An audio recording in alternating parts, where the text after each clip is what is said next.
Boa noite a todos, meu nome é Gustavo. Eu vou contar para vocês como as novas tecnologias impactam no tratamento do AVC.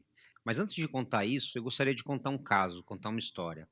Essa história é de uma mulher de 42 anos que trabalhava na roça, no interior do Espírito Santo, a 100 quilômetros da capital Vitória.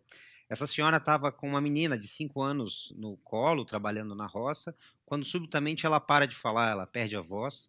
Ela, na mesma hora, diminuía a força de todo lado do corpo, do lado direito do corpo. Essa senhora tem um AVC, deixa essa menina cair no chão, ela mesma cai ao chão. 2 dias depois, foi a primeira vez que ela vê um médico, e 7 dias depois de tudo isso acontecer, essa mulher falece por complicações de AVC.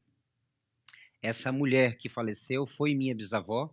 Essa menina pequena era minha avó, hoje tem 82 anos, e isso aconteceu em 1942. Mas o que mudou no AVC de 1942 até 2018? Só dando um panorama geral para vocês, hoje o AVC é a terceira maior causa de morte do mundo. É a segunda maior causa de dias perdidos, ou seja, de incapacidade do mundo, de sequelas no mundo inteiro. A gente vai ter um AVC a cada 6 segundos no mundo. A morte por AVC a cada 6 segundos.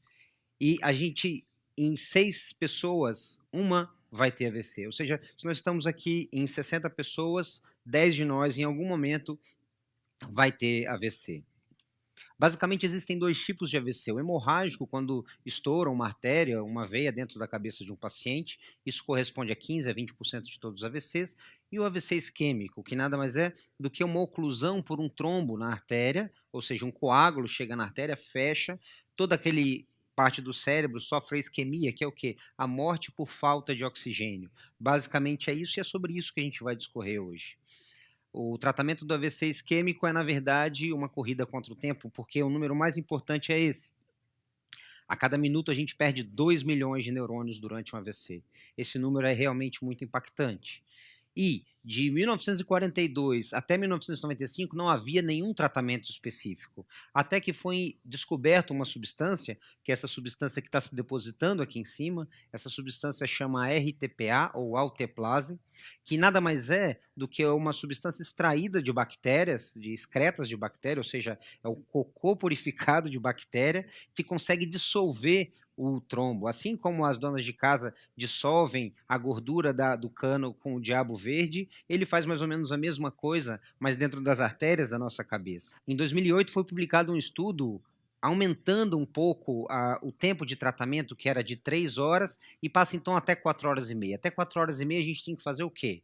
Reconhecer o AVC, levar o paciente para o hospital, fazer uma tomografia de crânio para excluir a hemorragia e começar o tratamento. Era muito pouco tempo, e ainda é muito pouco tempo. Então o conceito de que tempo é cérebro ficou muito claro na cabeça de todo mundo, e que a cada minuto que a gente salvava nesse tratamento, a gente melhorava um dia de vida dos nossos pacientes. A gente fala então de medicação, e do ponto de vista dos produtos, o que evoluiu? Em 2015 foram publicados uma série de estudos sobre os stents que abrem então a artéria, e aí você consegue ter até 6 horas do início dos sintomas, não mais 4 horas e meia, ampliando muito mais a janela de tratamento. Isso tudo publicado em 2015.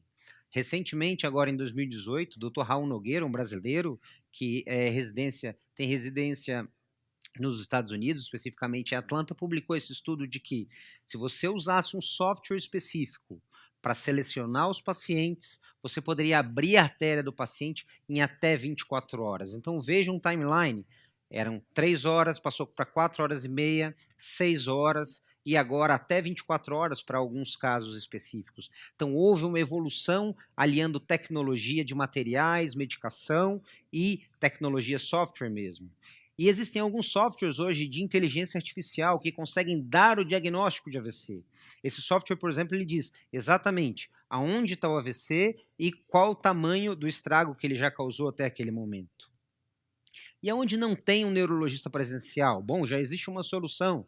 Essa solução chama telemedicina, que não foi inventada agora, foi inventado lá atrás, na Guerra do Golfo, quando jovens americanos tenentes precisavam operar coisas complexas, e a NASA, em parceria com o exército americano, montou as primeiras centrais de telemedicina. O que é a telemedicina, então? É basicamente um neurologista, especialista em AVC, que fica dentro de uma sala, com uma grande tela, e a milhares de quilômetros dali ele consegue examinar outro paciente que está tendo um AVC naquele momento.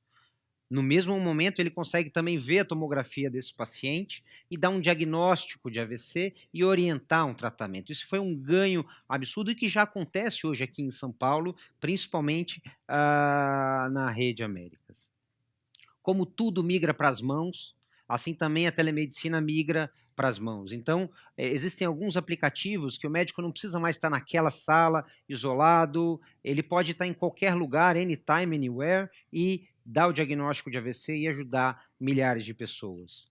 Existem outros aplicativos que conseguem determinar qual é o grau de AVC, isso para paramédicos. E para que hospital seria melhor levar esse paciente? Para o hospital que é mais próximo ou para o hospital que é mais longe, mas tem mais recurso? Isso também já existe. Pessoal, isso tudo existe onde tem muito recurso, aonde tem muito dinheiro, por exemplo, aqui na Zona Sul de São Paulo. Mas o que acontece Brasil afora? Será que todo mundo tem esses mesmos recursos? Então, dando um panorama geral do Brasil, são 423 mil novos casos de AVCs por ano. São 6 mil hospitais pulverizados no Brasil, no Brasil inteiro que atendem pacientes com AVC. 100 mil mortes são causadas por AVC por ano. Mata mais do que muita guerra por aí. E menos de 1% dos brasileiros recebem o tratamento adequado para o AVC. Esse aqui é um mapa do AVC de São Paulo, da distribuição do AVC, e a gente observa que essas áreas brancas não têm AVC. Mas o que é isso? Rio Tietê, Pinheiros, Billings e Guarapiranga e Moema não é um santuário? Não, isso aqui é o Lago do Ibirapuera. Aonde não tem gente, não tem AVC. Onde tem gente, como na Zona Leste, tem muito AVC. E o que aconteceria com essa minha bisavó se ela fosse tratada hoje em dia? Ela provavelmente teria o mesmo destino, porque naquela localidade ela teria dificuldade de acesso ao neurologista, à telemedicina e tudo isso. Um artigo recente do Wall Street Journal, entrevistando o próprio Dr. Raul, mostra que todos os tratamentos para AVC realmente salvam vidas, mas apenas se estiverem disponíveis. E qual que é a minha função aqui? É orientar primeiro a população de que sim, o tratamento de AVC existe e tem cura, e orientar hospitais, operadoras e os governos, por que não, a dizer, olha, essas tecnologias realmente podem fazer com que aquele 1% de brasileiros virem 100% de pacientes tratados adequadamente. Muito obrigado.